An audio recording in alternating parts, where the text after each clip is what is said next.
avec mon sacrifice. Il fit sanctifier Isaïe et ses fils. Je prends directement les 8e versets. Isaïe appela Abinadab et le fit passer devant Samuel. Et Samuel dit, l'Éternel n'a pas non plus choisi celui-ci. Isaïe fit passer Shama. Et lui dit, l'Éternel n'a pas non plus choisi celui-ci. Il fit passer 7 fils devant Samuel.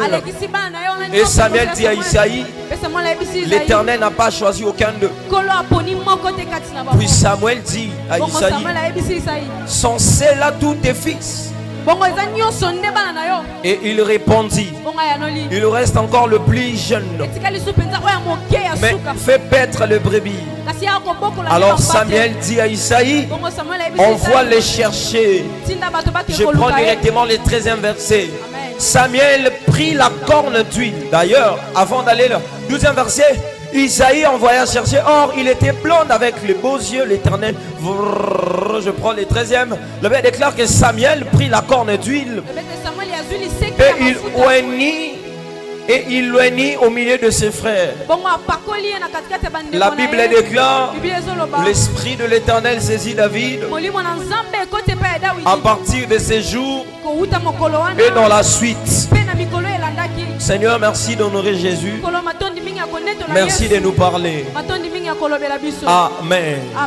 Je rends grâce à Dieu pour l'opportunité qu'il m'a donnée. Et je rends grâce aussi à mon Père spirituel qui est absent de corps mais présent en esprit. Est-ce qu'on peut acclamer pour papa?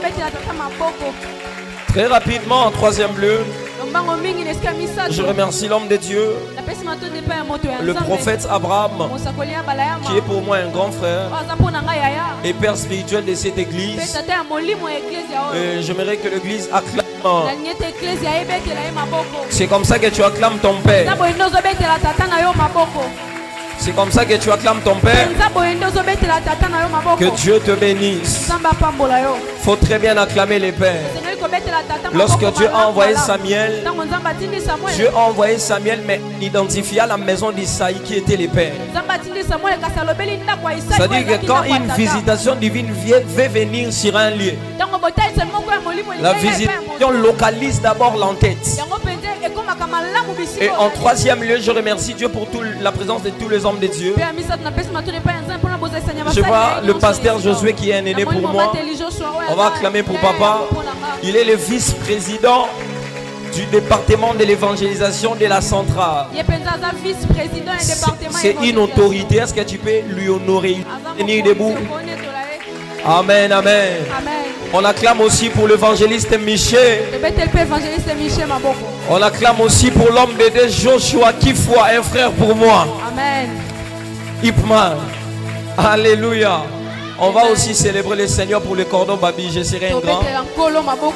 On célèbre le Seigneur pour l'homme de Dieu John Zanga, un ami à moi. Et on va célébrer le Seigneur pour mon interprète. On célèbre le Seigneur pour elle. Amen, amen. Est-ce que tu es prêt à m'entendre ce soir? Je t'assure que je sais comment est-ce qu'on a commencé, mais je ne sais pas comment est-ce qu'on va finir. C'est qui est ici, Dieu va nous visiter.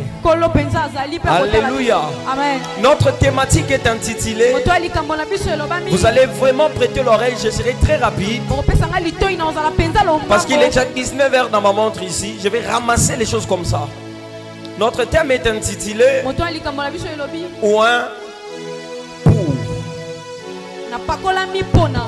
Regarde ton voisin et dis Ouin pour. Regarde encore l'autre voisin, dis-lui Ouin pour. En fait, si je comprends l'esprit de ce thème est tiré d'une phrase vraiment légendaire que tous connaissons. Luc chapitre 4, la Bible déclare, l'Esprit du Seigneur sur moi, car il m'a oint pour annoncer la bonne nouvelle. Le prophète a pris que cette partie-là des pour, il a mis le point de suspension pour nous faire comprendre que l'action continue. Alléluia. Et la chose qui est plus importante ici, dans ces thèmes, il y a l'onction et il y a l'époux de l'onction. Il y a l'onction, l'huile, et il y a l'époux. Lorsqu'on parle de l'onction dans la Bible, vous le connaissez déjà, je ne vais pas m'attarder là-bas. L'onction, c'est une capacité surnaturelle que le Seigneur donne à une personne pour accomplir une mission. Je réitère là-dessus parce que c'est le fond de notre prédication. L'onction, c'est une capacité surnaturelle que le Seigneur accorde à un être humain par le Saint-Esprit afin d'accomplir une mission. C'est-à-dire que la chose pour laquelle on est oint, on n'est pas oint de manière aléatoire. Lorsque Dieu nous donne l'onction, Dieu se rassure d'abord d'avoir conféré une mission avant d'envoyer ou soit de donner l'onction. C'est-à-dire que la chose qui fait en sorte qu'il y ait l'onction, ce n'est pas l'onction en elle-même. La chose qui fait exister l'onction, c'est d'abord la mission. C'est lorsque Dieu t'envoie. Et maintenant l'onction, c'est la capacité que Dieu te donne pour accomplir. C'est pourquoi il t'a envoyé. Il est impossible que l'humain accomplisse la mission divine sans pourtant avoir une partie divine en lui. L'être humain ne peut pas accomplir la volonté ou les desseins de Dieu sur la terre sans pourtant être en contact avec le divin. Alors la chose qui fait en sorte qu'il y ait l'onction, c'est d'abord la mission. Avant de chercher l'onction, rassure-toi de très bien connaître la mission. Je répète qu'avant de chercher l'onction, rassure-toi d'avoir connu d'abord la mission pour laquelle tu es appelé. Et quand la Bible parle de l'onction, c'est une notion tellement vaste. C'est que l'onction ne se limite pas qu'à l'exercice des 5 ministères. C'est faux. L'onction de Dieu ne s'exerce pas que pour le pasteur, pour le prophète, pour les apôtres, pour les évangélistes et les docteurs. C'est faux. Dieu a oint Betsaël sans pourtant que Betsaël soit un prophète. Dieu avait oint Betsaël pour lui conférer des capacités à construire les tabernacles selon le modèle. Dieu peut vous donner l'onction pour devenir un bon médecin. Dieu peut vous donner l'onction pour être un bon architecte. Dieu peut te donner l'onction, mais en suivant ta mission sur terre. D'ailleurs, au lieu de courir derrière l'onction, il faut courir derrière la mission. Quiconque comprend la mission aura l'onction. Mais une onction sans compréhension d'une mission risquera de t'amener en prison. Je vais aller très rapidement et j'aimerais te définir l'onction selon moi, selon que l'esprit. J'ai 5 définitions, mais je vais ramasser. C'est que la première définition, j'ai dit que l'onction est le sceau invisible de Dieu sur l'homme visible. Si tu as ton cahier, tu peux écrire. Je disais l'onction et les sceaux invisibles de Dieu sur l'homme visible. L'onction est la main de Dieu sur l'épaule de l'homme. L'onction, c'est le divin dans l'homme. L'onction, c'est la partie divine que tu as. Je vais contextualiser très bien ça dans le Nouveau Testament. En vrai, l'onction, c'est le Saint-Esprit qui est en toi.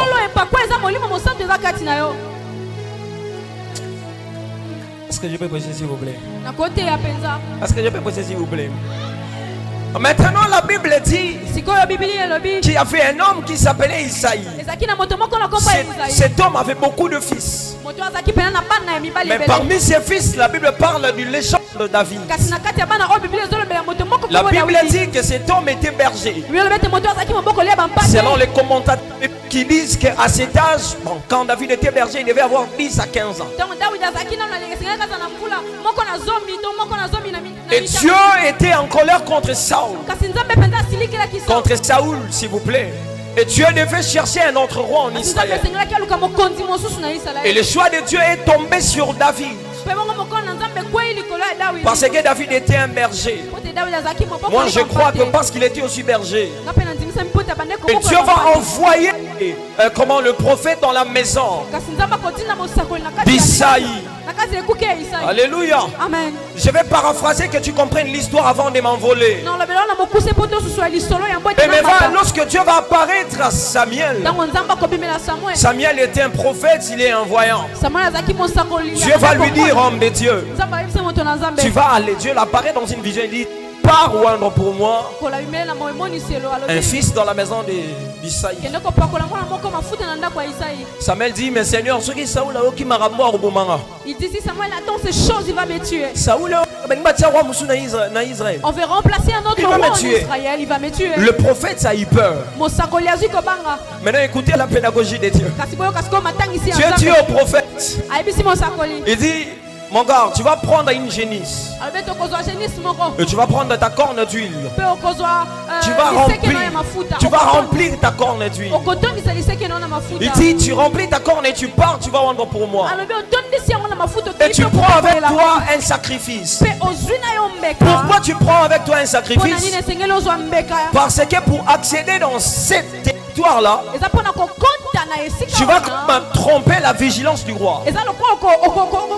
Les gens de la ville vont dire qu'il n'est pas venu oindre, mais il est venu faire un sacrifice. Vous voyez une parenthèse ici.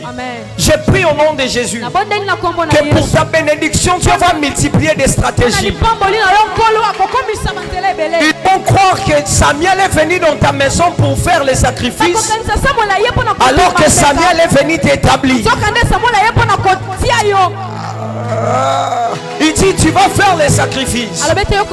Et lorsque le prophète arrive, donc c'est-à-dire Samuel, c'est un prophète qui est loin. C'est un prophète qui a l'onction. C'est un prophète qui a l'huile. Mais pour que Samuel accède dans un territoire comme Bethléem, Samuel devait amener avec lui un sacrifice.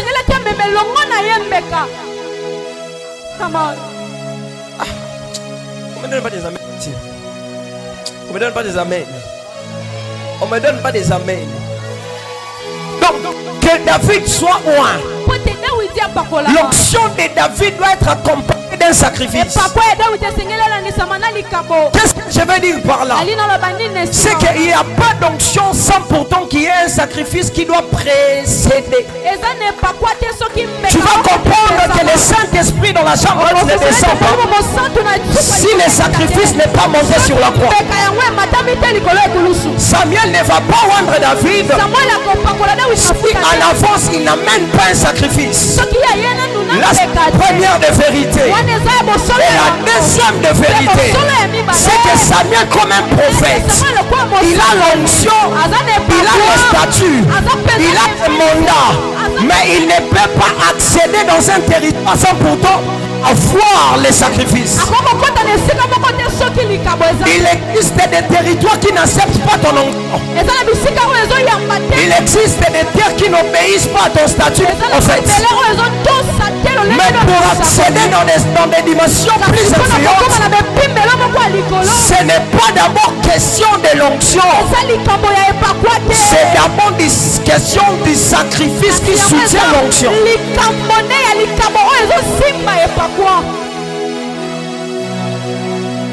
Je vais parler. C'est que l'onction peut parler. Mais dans la diplomatie du monde spirituel, le droits de passage ne se font pas de l'huile en huile. Dans la diplomatie du monde spirituel, les droits de passage se font par des sacrifices. Samuel, si tu n'amènes pas la génisse, tu ne vas pas accéder. Parce que Saoul va te tuer. Tu dois tromper la violence de Saoul. Si tu me dis pas amen, Jésus me dit amen. La Bible déclare, il est monté sur la croix, mais comme il était un sacrifice, il y a eu quelque chose qui s'est passé. La Bible me dit ceci: les rideaux du temple se sont déchirés, non parce qu'il était roi, mais parce qu'il était venu comme un sacrifice. Le chemin ne s'ouvre pas à cause de la quantité d'huile que tu as sur la tête. Le chemin s'ouvre à cause de la qualité du sacrifice que tu détiens. Gloire soit rendue à Dieu parce que Jésus-Christ est mort. Parce qu'avant que Saoul soit loin, avant que David soit loin, j'allais dire, il faut d'abord que les sacrifices soient là. Je lève ma main gauche et je prie que comme Christ est mort pour toi, la Bible déclare qu'en tout temps, l'huile ne manque pas sur ta tête.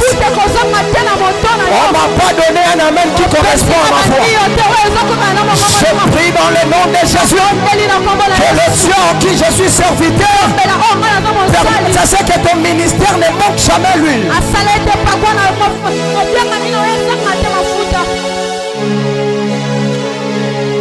Donnez-moi les amens, ne m'intimidez pas. Est-ce qu'on peut me donner un amen bien s'il vous plaît? Donne-moi un amen bien s'il te plaît. Donne-moi un bon amen s'il te plaît. Donne-moi encore un bon amen s'il te plaît. Est-ce que tu sais que dans la ville où on a oint David, c'est la même ville où Jésus-Christ est né? On n'a pas oint David je ne sais pas. Je vais dire Lingala. David n'importe quelle ville. On n'a pas oint David dans un... On a oint David dans la ville de Bethléem.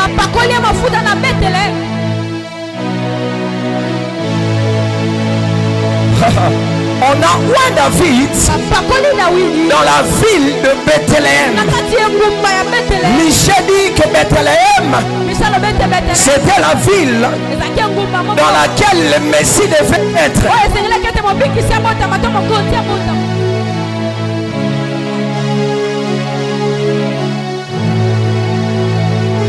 On ne va pas encore donner la main. Et lorsque tous ces prophètes voient l'arrivée du Messie, en fait, ce que j'aime avec l'atmosphère prophétique des prophètes de l'Ancien Testament, c'est que Michel peut voir les lieux où le Messie doit naître.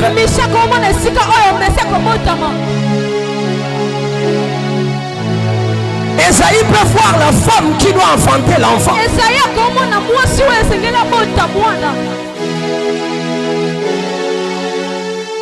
Je vais dire quelque chose de bizarre ici. En fait, tu ouvres une parenthèse encore. Que je vais directement fermer pour avancer. En fait, ça arrive le moment où le prophète n'arrive pas à saisir ton histoire. Les bonnes étoiles, on ne maîtrise pas les cours de leur histoire. Michel n'était pas permis à voir toute la vie de Jésus. Il a vu qu'une simple partie. Et c'est ma prière pour toi. Tellement que tu es ce mystère, même les prophètes ne sauront pas saisir exactement les desseins de Dieu pour ta vie. Donnez-moi le bon amen, je vais prêcher. La première des choses à savoir sur l'onction, c'est que l'onction précède souvent la manifestation visible de la mission. Je répète parce que c'est important. L'onction précède souvent la manifestation visible de la mission. Je répète encore, l'onction précède souvent la manifestation visible de la mission. On a un David entre 10 et 15 ans, mais c'est à l'âge de 30 ans que David est devenu roi, pas sur Israël. Il est devenu roi sur une partie d'Israël.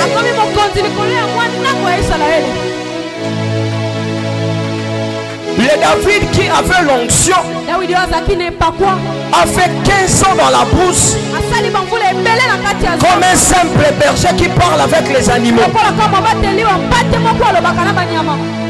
Le David qui était loin a fait 15 ans dans la jungle où il parle qu'avec des arbres et des animaux.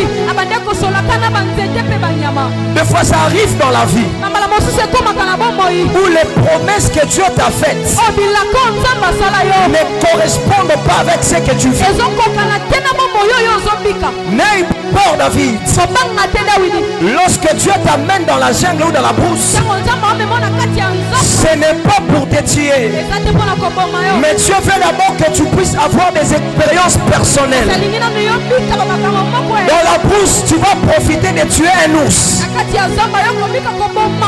Parce que pour s'asseoir sur le trône d'Israël, seule l'onction ne suffit pas. La compétence et l'excellence.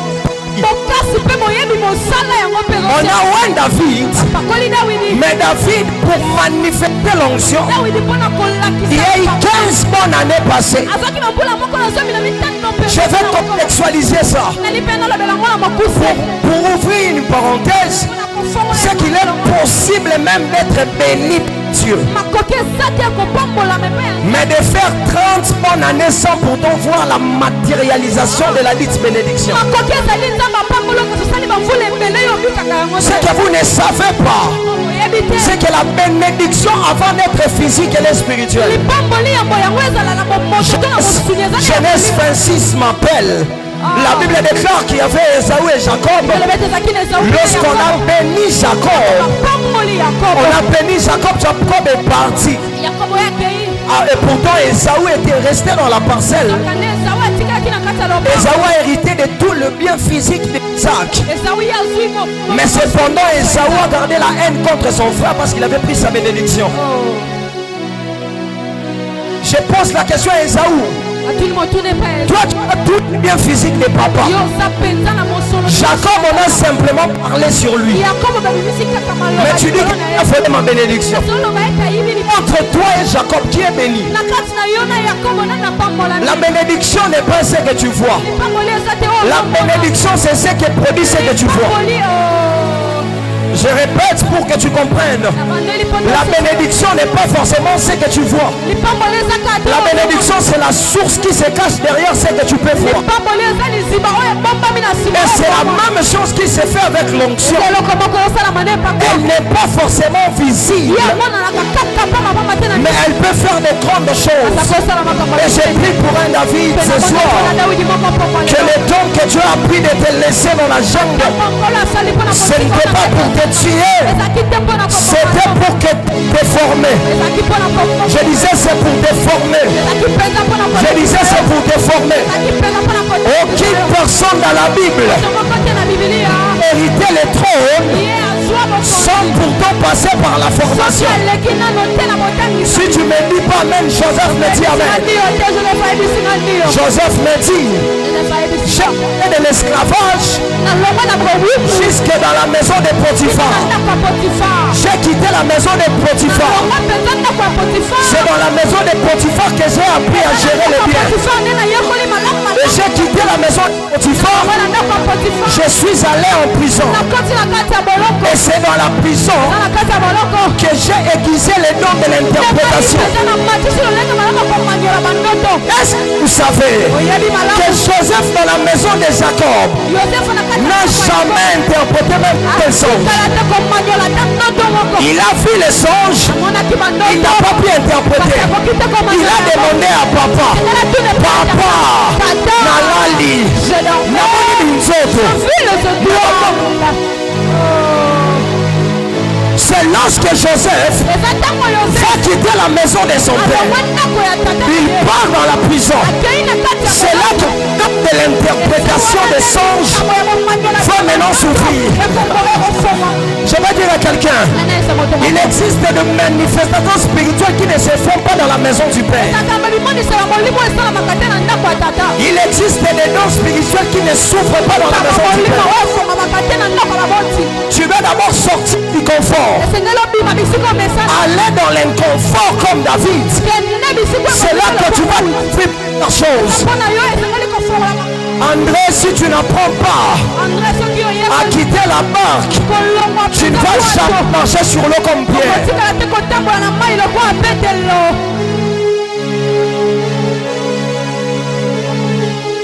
Je ne sais pas si j'ai béni quelqu'un ici.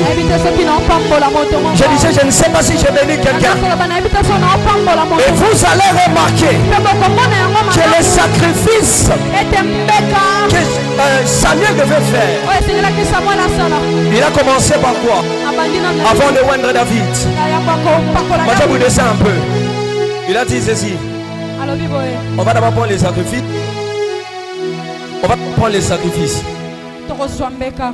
Après les sacrifices, on va oindre David, n'est-ce pas? Et après l'onction, viendra le trône. On s'est dit, David va devenir roi. Les sacrifices.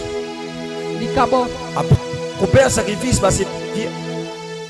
on va faire quoi? On va répondre sur celui que Dieu avait choisi.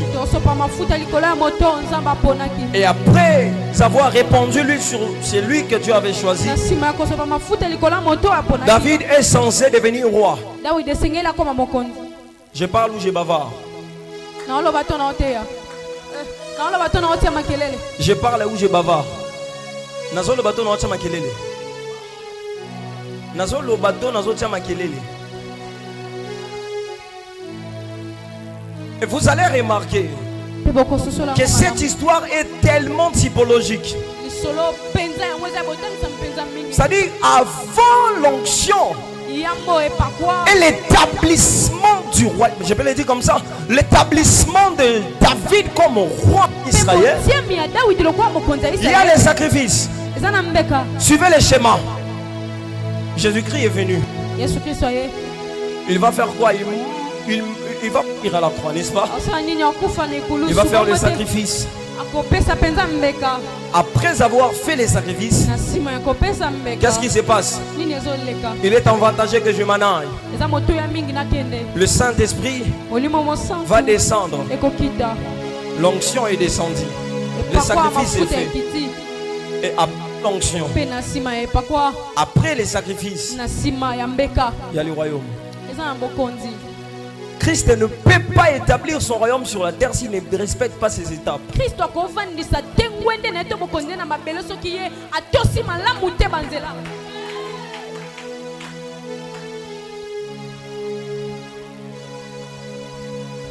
Je descends. La deuxième des vérités à savoir, j'ai voulu prêcher les hommes de Dieu, mais je me suis rendu compte qu'il y a beaucoup des enfants de Dieu ici. La troisième des vérités que je vous partage, c'est que l'onction donne l'équipement surnaturel. Je disais, l'onction donne l'équipement surnaturel. L'onction que Dieu vous donne l'équipement surnaturel. Et vous êtes pour accomplir une chose. On vous donne l'onction pas pour faire du spectacle. On donne l'onction pour accomplir les desseins de Dieu dans les temps. Mais l'onction que Dieu vous donne, c'est tout un équipement surnaturel. C'est-à-dire que ça arrivera des moments ou si tu n'as pas l'onction. Quand je parle de l'onction, je ne parle pas de parler en langue. Je ne parle pas dans le même pour ceux qui travaillent dans des entreprises. Il y a des entreprises où la conquête spirituelle règne. Tu oses seulement soulever la tête comme ça, pas va finir. Face à toutes ces choses, l'équipement que Dieu te donne, c'est son onction. Je disais que celui qui a onction, il est comme un soldat en guerre. Un soldat ne peut pas aller en guerre sans pourtant avoir les équipements qu'il faut. Est-ce que vous savez qu'en matière de combat, l'effectif ne compte pas? En matière de guerre, l'effectif ne compte pas. En matière de guerre, l'effectif, ça ne compte pas. Ce qui compte en matière de combat, c'est la qualité, l'arsenal que vous avez. La RDC a une armée très grande plus que le Rwanda. Mais nous en fait ça. Les gens n'ont pas manqué. Les soldats étaient là. Mais l'armement nous ont fait défaut. Et j'ai pris au nom de Jésus que Dieu ne te donne pas seulement un effectif, mais que Dieu te donne l'armement qu'il faut pour ta mission au nom de Jésus. Que Dieu te donne l'armement qu'il faut pour ta mission au nom de Jésus. Et d'ailleurs, pour Dieu, l'effectif ne compte pas. Je disais, pour Dieu, l'effectif ne compte pas. Dieu apparaît à Gédéon. Il dit, Gédéon, vous allez combattre les Madianites là. Gédéon avait une armée de 30 000 soldats. Dieu a enlevé 20 000. Dieu va enlever encore 10 000 soldats. Et Dieu lui dit ceci, tu partiras en guerre qu'avec 300 soldats. Imaginez-vous qu'il y avait 30 000. Dieu lui dit, tu iras en guerre qu'avec 300 soldats. Si vous faites les pourcentages, vous allez voir que Gédéon est allé en guerre avec 0,93 ans. Sur 100% des soldats qu'il avait, il est allé en guerre avec 0,93%. Pourquoi Dieu va faire ces choses? J'ouvre une parenthèse pour dire, Dieu n'a pas besoin d'une armée qui est numériquement stable pour combattre un peuple qui est divinement injoignable. Je répète, Dieu n'a pas besoin d'une armée qui est numériquement stable pour combattre un peuple qui est divinement injoignable. Les Madianites n'appartiennent pas à Yahweh. Et Yahweh n'a pas besoin d'une armée qui a beaucoup de gens pour combattre un peuple pareil. C'est ce que Dieu va faire avec toi. Tu as tellement de sorciers dans ta famille. Dieu n'a pas besoin d'une collège de pasteurs pour te faire vaincre ces combats. Dieu va t'utiliser toi. Je disais, Dieu va t'utiliser toi. L'onction, c'est un équipement surnaturel. J'aimerais dire à Moïse, on ne part en Égypte sans pourtant avoir les bâtons. Pharaon n'écoute pas les longues prédications. Pharaon écoute les dieux qui agissent. Je disais, Pharaon n'écoute pas les théories de l'hermétique. Pharaon n'écoute pas l'herménétique. Pharaon n'écoute pas les hébreux et les grecs bibliques. On veut voir ton bâton se transformer en serpent. Je disais, Pharaon veut voir ton bâton se transformer en serpent. Ce qui importe, Pharaon, ce n'est pas les paroles de ton Dieu, ce sont les actions de ton Dieu. Voilà même pourquoi dans la Bible, il n'y a pas que les évangiles qui font parler de Jésus, il y a aussi les actes des apôtres pour démontrer le Jésus dont on a parlé. Je me lève ce soir au nom de Jésus. Je prie pour le nom de Jésus que le Dieu qui t'a parlé au secret se démontre maintenant. Le temps est venu où tu vas te lever. Tu dis, soleil, arrête-toi. le soleil s'arrête. Je disais, le temps est venu où tu vas dire, toi sorcier de ma famille, je t'ai menti. Dieu est menti. La bénédiction et la malédiction ne dépendent pas de l'âge. Elle dépend du poids spirituel que tu as. Et ce soir, je suis venu t'introniser. On m'a pas donné des amens. Je disais, ce soir, je suis venu t'introniser. Dieu a dit à Jérémie, ouvre ta bouche. Je mettrai mes paroles dans ta bouche. Et je suis venu comme un représentant de Dieu pour dire que le temps est venu où Dieu va mettre ses paroles dans ta bouche. Si tu me dis Amen, Dieu le fait. Je disais, si tu me dis Amen, Dieu l'accomplit. L'onction du Saint-Esprit sur toi te rend plus supérieur. La Bible déclare, Josué c'est quelque part à Gabaon, il dit soleil arrête-toi. Est-ce que vous savez que dans ce verset-là il y a une erreur? Est-ce que vous savez qu'il y a une erreur? Le soleil devait s'arrêter comment? Parce que le soleil ne bouge pas. On nous a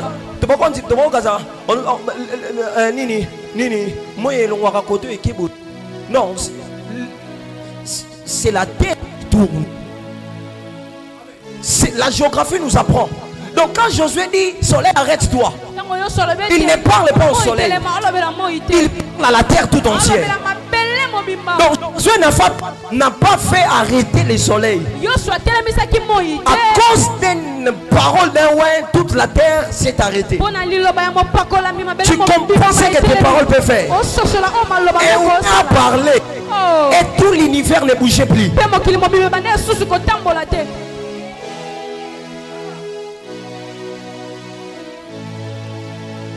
Je disais, un ouin a parlé. Et tout l'univers s'est arrêté. À cause d'un ouin, un seul. Un seul. Un seul.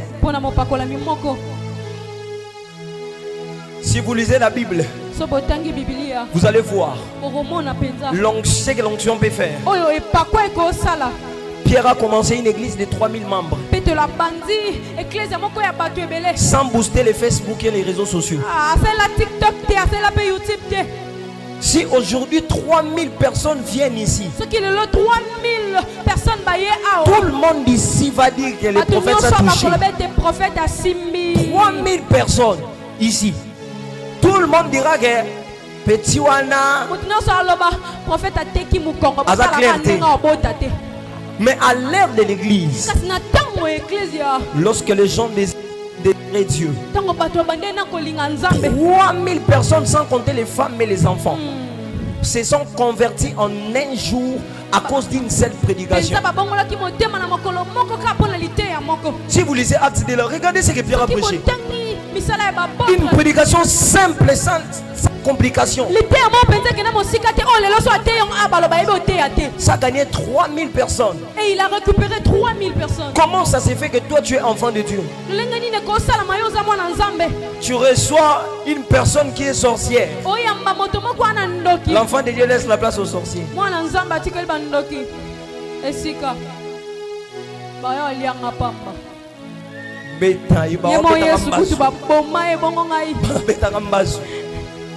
La Bible dit, ne savez-vous pas que vous êtes des dieux? Vous êtes des dieux et vous mourrez comme les hommes. Dieu dit à Moïse, je t'ai fait Dieu devant qui? Il a dit, il le fait Dieu devant Pharaon. Il a encore dit qu'il le fait Dieu devant Aaron. Si vous lisez les dieux là, on a mis ça avec des petits skins. C'est devant les grands dieux que nous sommes petits dieux. Mais devant Aaron, nous sommes des représentants des dieux. C'est devant les grands dieux que nous sommes des petits dieux. Mais devant le monde, nous sommes des représentations parfaites du grand Dieu. Et j'ai pris au nom de Jésus à tout celui ou celle qui entend ma voix que l'huile du Saint-Esprit descende sur toi et que l'onction de Dieu change le cours de ton histoire. Lève-toi, on va prier dans le nom de Jésus. On va prier, j'aime respecter les temps. Tu vas dire à Dieu, tu vas dire au Saint-Esprit, Esprit, répands ton onction sur moi. J'ai beaucoup de défis que je ne peux pas relever avec l'intelligence et la logique humaine. Commence à prier. Bats tes mains. Bats tes mains. Bats tes mains. Bats tes mains. Bats tes mains. Bats tes mains. Bats tes mains. Zebra kando sapei. Scorande eteske figuria ando. Rotele neneku zidepa.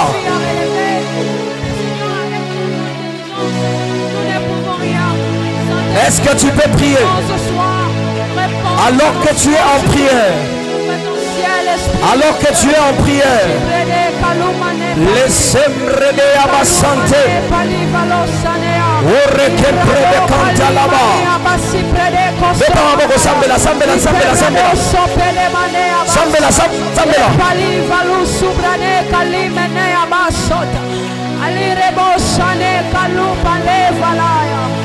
Kalimanu peleva subra li palimania supreme manosataya ekabashana yaba alibrero